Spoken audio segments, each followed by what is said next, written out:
xusniga muruga la yiraahdaa laakiin murugadu hadday xadkeeda dhaafto xanuun bay isu bedeshaa xanuunka marka ay isu bedesho xanuunkaas baa la yiraahdaa depression ama iktiaab la yiraahdaa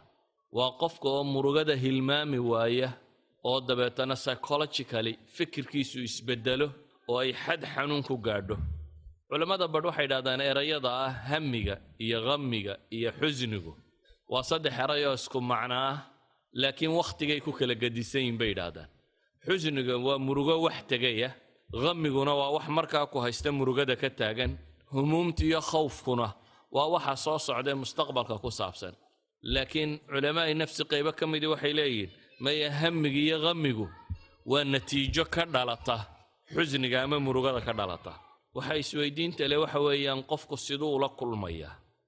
adduunka iyo mashaakilkiisa qofku markuu naxo ama baqo ama warwaro ama farxo ama rayreeyo farxadda iyo rayreyntaasi ama baqaha iyo murugada iyo urugadaasi ama walwalka iyo walaaca qabanaya wuxuu wax ka bedelaa hormoonada jirkiisa iyo qofku siduu u fakarayo mesela qofku marka cabsi badan ku timaado waxa ku dhaca qanjidhadiisa qayb ka mid ah waxa ay soo daayaan hormoono ama muudad dheecaamadaas oo central nerve system kaaga ama dareemayaasha guud ee qofka bini'aadamku leeyahay awaamir siiya oo tilmaamo marka mesela qofku in dhiig garaaciisu uu dheereeyo daqdiga damigu inuu kor u kaco beerku inuu sukar badan soo daayo muruqyada in dhiigyo badan la siiyo caloosha in dhiigga laga joojiyo dheefshiidkaba shaqada ay joojiso waayo qofku inuu ama dagaalamo ama cararo ama ayaa jirka loogu talagalay sida daraadeed waa inuu helaa muruq sonkor badan oo burburin karo si uu shaqo badan u qaban karo waa inuu helaa dhiig badan oo soo gaari kara naxdinta aad naxday marka waxay bedelaysaa jirkaagu siduu shaqeynayay farxadda aad faraxdaa waxay bedelaysaa jirkaagu siduu shaqeynayay murugada aad murugoota ama walaaca aad walaacdiya walbahaarka iyo warwarka kugu dhashaa wuxuu bedelayaa jirkaagu siduu shaqeynayay stresska qalaq iyo idiraabka qofka ku dhaca wuxuu bedelayaa jirku siduu shaqeynayay ilaa xad ay dhici karto jirku inuu qaado sababaha daraadeed xanuuno badan oo xataa biological ah oo ka mid yahay gastritis-ka xanuunadan gastriga la yiraahdo waxa kan inta ugu badani stresskan baa keena warwarkan iyo walbahaarkan qofka ku dhaca baa keena waxa ka mid ah xanuuno beer xanuuna waxa ka mid ah xanuuno badan oo qofka bini'aadamka soo haleeli kara dumarku way ka depressionka way kaga badan yihiin baa la yiraahdaa ragga mashaakilka way uga jilicsan yihiin waxa kaloo la yiraahdaa qofku markuu da'si gaadhaba mushkiladda uga jilicsan yihiin oo ninka dhalinyaradii waxa laga yaabaa inuu yiraahdo wali chance baad haysataa laakiin nin 60 sii maraya hadduu xoolo waayo waxaad moodaa inuu isleeyahay noloshu dee way iska soo gabagabay waqtigaad xoogsan lahaydna soo dhaaft way ku badataa baa la yiraahdaa qofku markuu da'du sii weynaado darisku markaa wuxuu yahay sidee loo daweeyaa xanuunadan tirada badan leh qofka bini'aadamka ku dhici kara sidee loo daweeyaa warwarka iyo walbahaarka maxaa u dhaxeeya xadkee markay gaadhaabuu noqonayaa iktiaab xadkee buu wali xusniyey sadness inuu yahay laakiin aanu xanuun gaadhin kase la diidan yahay aynu ka warrami doonaa xanuunadana keenaa waa kan adduunka ku saabsan inta badan xoolo aad weyday caafimaad aad weyday mushkilad kuula kacday waalidka ha dhintay caruur ka dhimatay dhibaatooyinku soo gaadhay ka yimaada waa ka ilaahay leeyay ma asaba min musibatin fil ardi wala fi anfusikum illa fi kitabin min qabli an nabraha inna dhalika ala Allah yasir likay la ta'saw ala ma fatakum wala tafrahu bima atakum al-asa ya al-huzn rabbi wuxuu leeyahay subhanahu wa ta'ala wixii idin haleela ee musiibo ee dunida korkeeda idinku haleela ama naftiina haleela waxay ahaayeen wax ku qoran kitaabka rabbi oo qadarkiisa ka mid ah sidana waxa loo sii qoray likay la ta'saw ala ma fatakum saydan uga murugoonin ama idan uga uurxumoonin wixii idin dhaafay baa rabbi leeyahay subhanahu wa ta'ala idan xusniga qaarkii waa shay maxmuuda ama la amaanay xusniga qaarkiina waa shay madmuuma أما سيل عايي لكن تانا إنو كور رمينا كوا ماها تانا إنو كور رمينا وحويا واتو حنونة أو قفك حنون قارسين كرتا حنون كاسي ودنا حنون بو يسو بدالي كرا ديكر بو يسو بدالي كرا روماتيسن بو نقن كرا قرحة المعدة على الحنون بو نقن كرا إن حتى سنكرو قال شيء نقن كرا وحن نقن كرا حنون دا صدن قار كم إذا واحد سبب كربا علماء دو يدهدان warwarka والبهاركو marka uu xadka u gaadho darisku marka wuxuu ku saabsiisan yahay maxaa cilaaja warwarka iyo walbahaarkaas waa laba nooc marka horeba waxa keena wax biological waxaan uga jeedaa waa xanuun depression kan qofka ku dhacay waa xanuun marka dambe isla hadal iyo waa li gaadhay laakiin xanuunkan ku dhacay mararka qaarkood culimada qaar baa waxay leeyihiin wuxuu ka iman karaa jidhkiisa khalal u shaqeeyay ama heredity dhaxaltooyo hore ha noqdo oo family iyo caa'iladu ay lahayd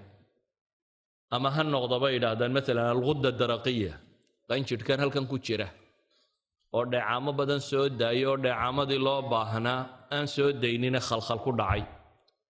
ama ha noqdo qofka vitamiinisku B12 iyo wixii la mid ka yaraadeen kuwaasi waa dhan waa wax daakhiliya laakiin waxay yiraahdaan kanaynu inagu ka warramaynaa kamaha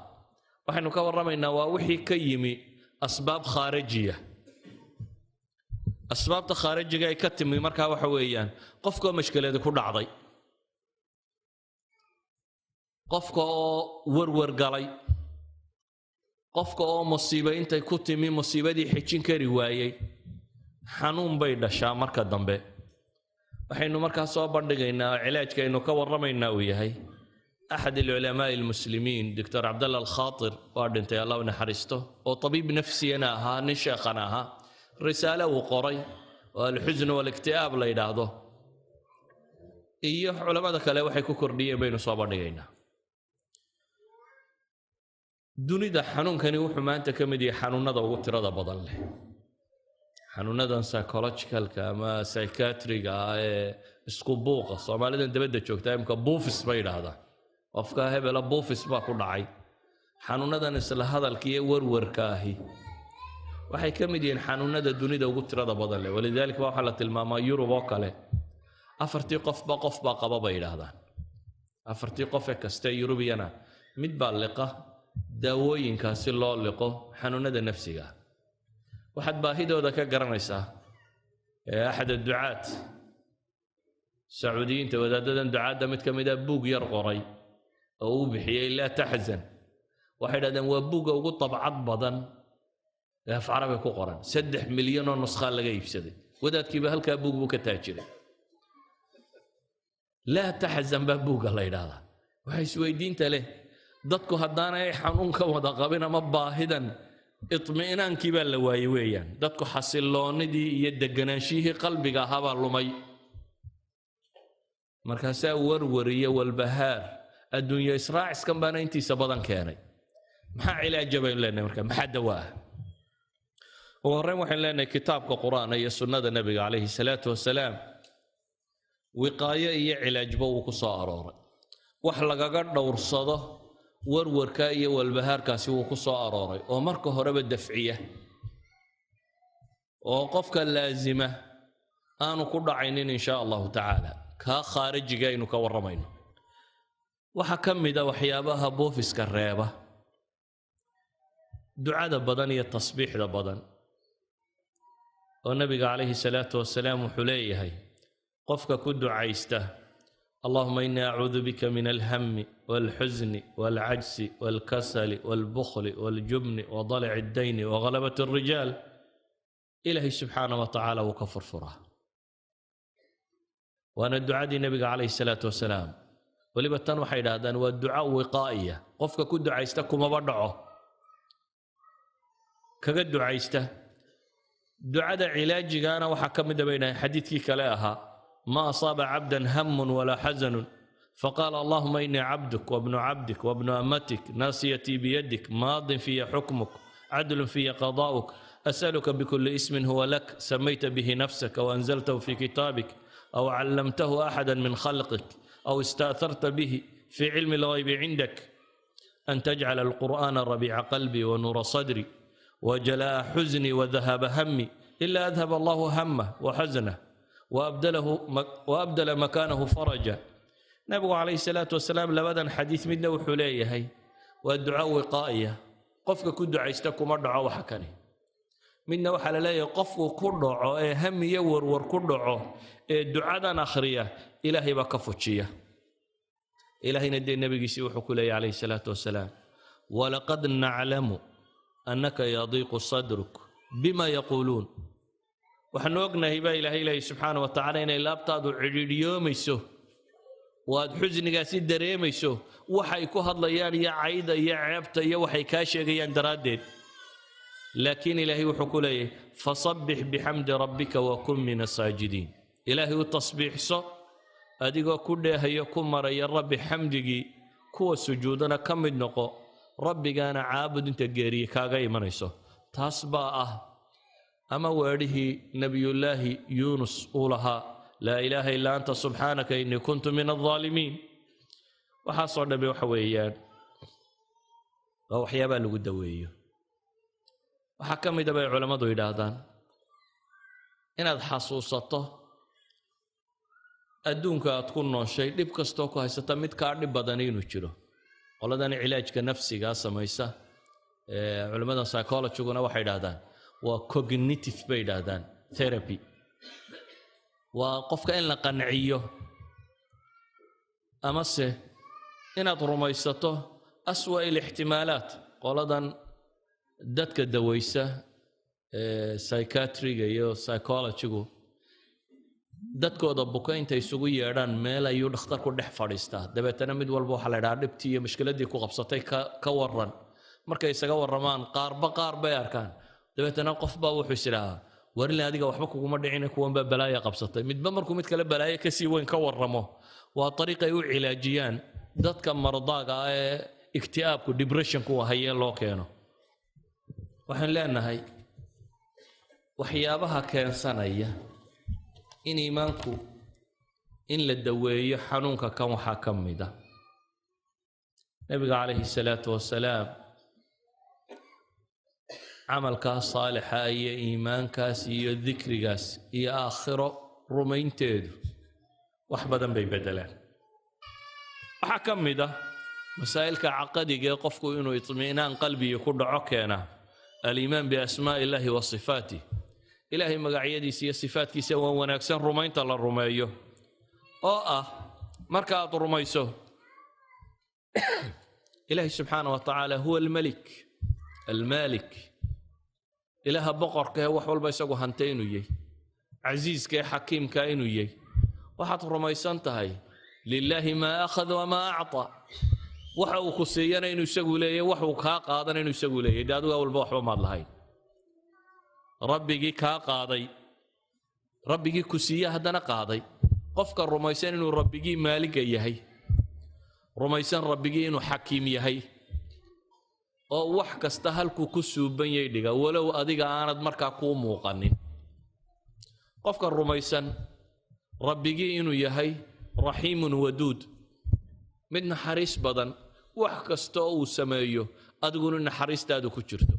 walow muuqaal kan dhow aanay ku muuqanaynin asmaada iyo sifaadkaasi qofka rumaysani dhibaatada ku timaada warwar kuma hayso waayo wuxuu rumaysayay ilaa xikmad la sameeyay قصة خضر يا موسى كوكو لنا قرآن كو تلماميو خضر ويل يربود لي ربي فرين ودلو أقتلت نفسا زكية بغير نفس بموسى كو ضاض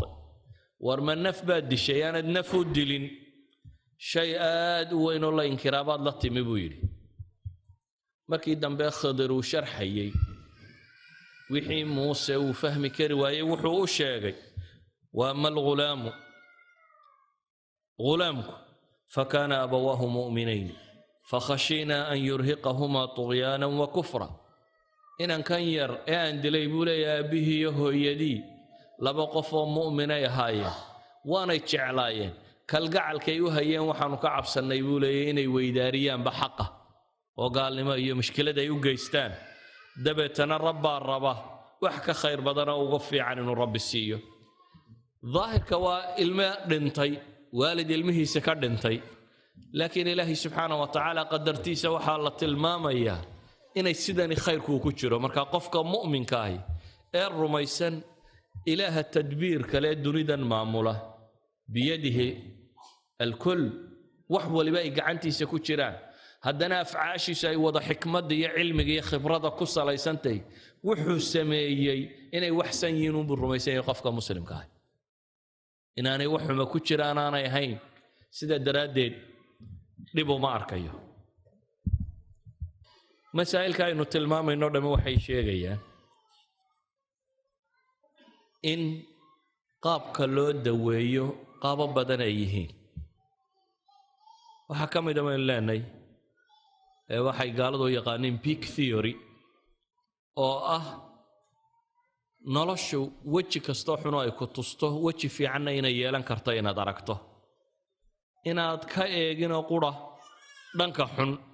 ama si kale haddaynu u tilmaamno nabigu calayhi salaatu wasalaam wuxuu leeyahay ka kaa hooseeya eeg unduruu ilaa man huwa asfala minkum haddaad adgu xanuunsanayso mid kaa xanuun daran unbaad arki haddii faqri ku hayo mid kaa liito kaa faqri badan baad arki ha eegin inta ku dhaanta ee inta badan waxaad u fiirsataa kuwa noloshoodu kaa liidato yacni waxa uu nebigu calayhi salaatu wasalaam inoo barayaa inaad eegto mid kaa hooseeya taa macnaheedu waxa weeyaan inaad ogaato mar walba nicmo inaad adigu haysato maalan qofka aan hantida haysan waxa laga yaabaa inaad aragto mid aan hanti haysan oo caafimaad qaba laakiin haddaad weydiiso wuxuu ku leeyahay maxaan caafimaadka ku haystaa derbigaasaan fadhiya gaajaan u liitaaye wuxuu arkaa inaan waxba qabin cagsigiisa waxa laga yaabaa inaad aragto mid milyaneer ah oo inta macaan iyo barashar iyo balaayo oo dham isugu timi wixiisii wax ka liqi kari la oo dunida dabadeeda haddii dhakhtar lagu sheego la yidhaha waxaad haysataba keen waa lagu caafimaadinayaa ogol hadduu kan caafimaadka qaba waxa la yidhi bal kuwa buka soo egtay hadduu dhakhtarka tago oo waxa dad jiifa iyo waxa nin liita iyo wax mid maalqabeen aha naftuba haysato uu arko dadka hadduu waraysto oo yidhaahdo war bal warrama waxay odhan lahaayeen waxaanu haysanno caafimaad waa siisan lahay markaasuu garan lahay in taaj saaran yihi laakiin aanu arkaynin waxay idhahdaan sixadu caafimaadku waa taaj kuwa caafimaadka qaba saaran mase arkaan kuwa buka mooyaane kuwa kale adigu waxa laga yaabaa inaad dayrinayso leedahay maxaan haystaa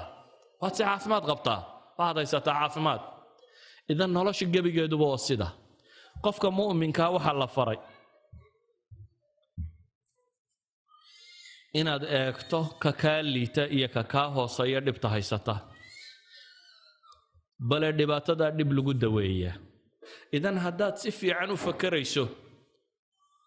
depressionku iyo cadaadisku qofka kuma dhaco waxaa ka mid a baynu leenahay qofku inuu garto amal ina maca alcusri yusra nolosha inaad amal dhigin inaad garato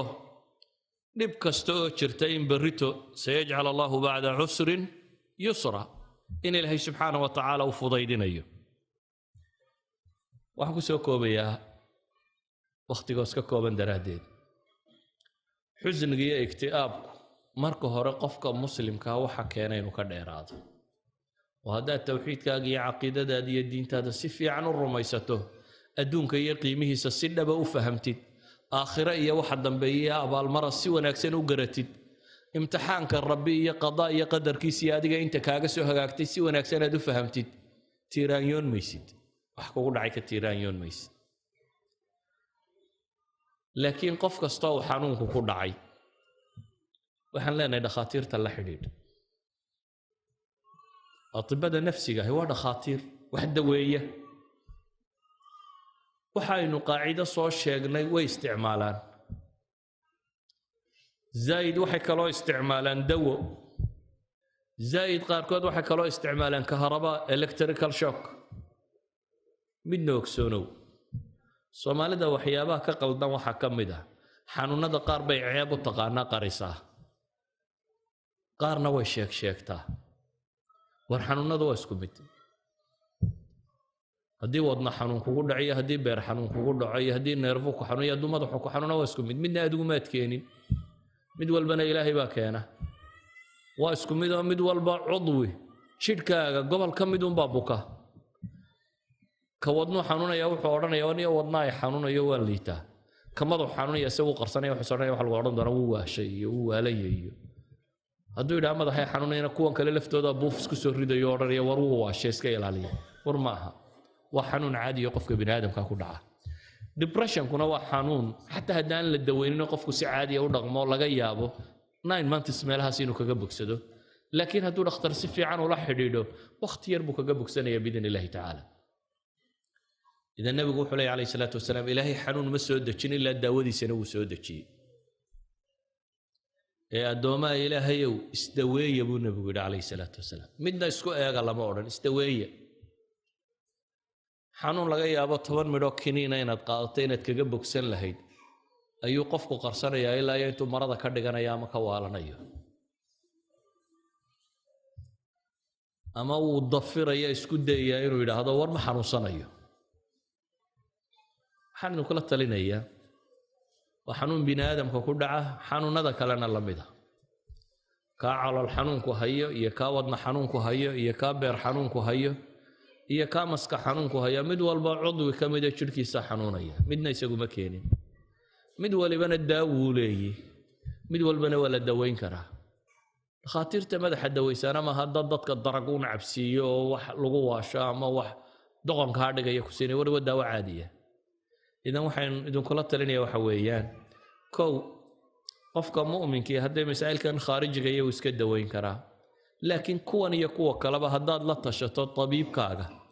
waliba khaasatan waxaan jeclaan lahaa tabiibka nafsiga inuu tabiib nafsi oo muslima noqdo waayo kaasaa garanaya sida aad u fakaraysa rasmiga maskaxdu hadday si qaldan u fakarto waxay soo daysaa awaamir qaldan ama qanjidhada jidhka ku jira dheecaamada soo daaya waxay soo daynayaan dheecaamo qaldan oo ama dheecaan loo baahnaa inuu soo baxaabaan soo baxaynin dabeetana jidhku siduu wax u maamulaya qaldamaya ama dheecaan quantity yar looga baahnaa buu jidhku dheecaan badan ka soo daynayaa dabeetana jidhku siduu u shaqaynaysaa qaldamaysa xanuunada nafsigii intooda ugu badan haddaad qarsatana xanuun cudwiyana way sameeyaan calool xanuun bay keenaan rheumatism bay keenaan wadna xanuun bay keenaan maxaa la yidhaha sonkorow bay keenaan blood pressure bay keenaan kullu dalik xanuun nafsi wuu keeni karaa bay culammadu yidhaahdaan marka intaad xanuun nafsiyo fudud iska daweyn lahayd hadhow yaad la eedaadin dhiikar iyo kaadi macaan ama wadna xanuun yaad la eedaadin xanuunku waa isku wada mida waxaad u baahantihiin haddaad buufis dareento iyo haddaad buuq dareento haddaad seexan weydiiyo hadday cadhadu kaa badato haddaad cadho badan dareento haddaad shaki badan dareento haddaad wax maqmaqasho sidii qof codaduun maqlaya ama in la xamanayo haddaad midaba aragto qof uun ishiisu mararka qaarkood dad hayru caadiya wax arkayaan marar badan baanay jibankan iyo waxaan ay isu sheegaysaan ahayn ay yihiin xanuun psychological oo u baahan inaad dhakhtar tagto idan ikhwati fi lcaqiida ugu horreyn waxaan ku leenahay caqiidadaada saxo waa sax wardigaaga badiyo dikrigaaga laa ilaaha ila allah subxaana allah alxamdu lilah salliga nebiga badso waa lagu degaa cibaadaadkaaga badso rabbigaa kalsoonidiisa badi basharka iyo waxay walaaqayaan ilow intaa kadibna haddaad daawo u baahantahay isdaawee oo ayar dhakhtar tag asalaamu calaykum waraxmat ullahi wabarakaatu